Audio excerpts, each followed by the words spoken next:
বাংলাদেশে টেলিভিশনের এক উপস্থাপিকার সাথে অসৌজন্যমূলক আচরণ করার কারণে ক্ষমা চাইলেন সাবেক বিচারপতি শামসুদ্দিন চৌধুরী মানিক।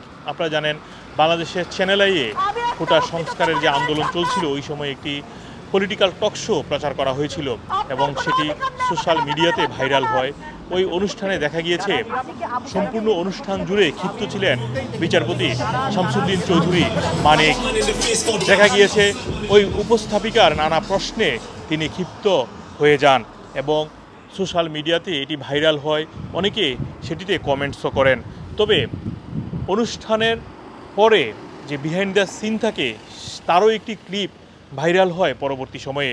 সেখানে দেখা যায় শামসুদ্দিন চৌধুরী মানিক তিনি ওই উপস্থাপিকাকে রাজাকারের বাচ্চা বলে গালমন্দ করেন বা অসৌজন্যমূলক আচরণ করেন এবং পরবর্তীতে এটি নিয়েও নানা ধরনের কমেন্টস তৈরি হয় সোশ্যাল মিডিয়াতে। তবে এই ঘটনার পর সংশ্লিষ্ট সঞ্চালকের কাছে ক্ষমা চাইতে রবিবার আইনি নোটিশ পাঠান ফাউন্ডেশন ফর ল অ্যান্ড ডেভেলপমেন্টের পক্ষে সুপ্রিম কোর্টের জ্যেষ্ঠ আইনজীবী ফাউজিয়া করিম ফিরোজ। এবং ওই চিঠিতে বা আইনি নোটিশে লেখা হয়, প্রকাশ্যে বা লিখিতভাবে ক্ষমা না চাইলে সাবেক বিচারপতি মানিকের বিরুদ্ধে আইনগত ব্যবস্থা গ্রহণের কথাও উল্লেখ করা হয়েছিল ওই নোটিশে। পরবর্তীতে সোমবার বিচারপতি মানিক এই আইনি নোটিশের জবাব দেন বলে জানিয়েছেন ওই আইনজীবী। তিনি বলেন, কালের কণ্ঠকে জানিয়েছেন সোমবার বিকাল 5টা 38 বিচারপতি মানিক তার হোয়াটসঅ্যাপে একটি রিপ্লাই দিয়েছেন।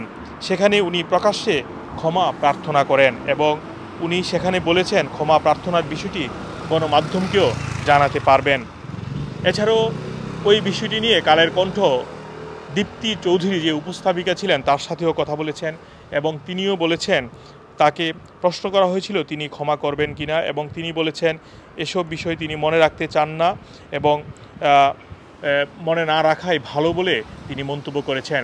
আপনারা জানেন, বিচারপতি শামসুদ্দিন চৌধুরী মানিক নানা সময়ে বিতর্কিত হয়েছেন নানা কারণে।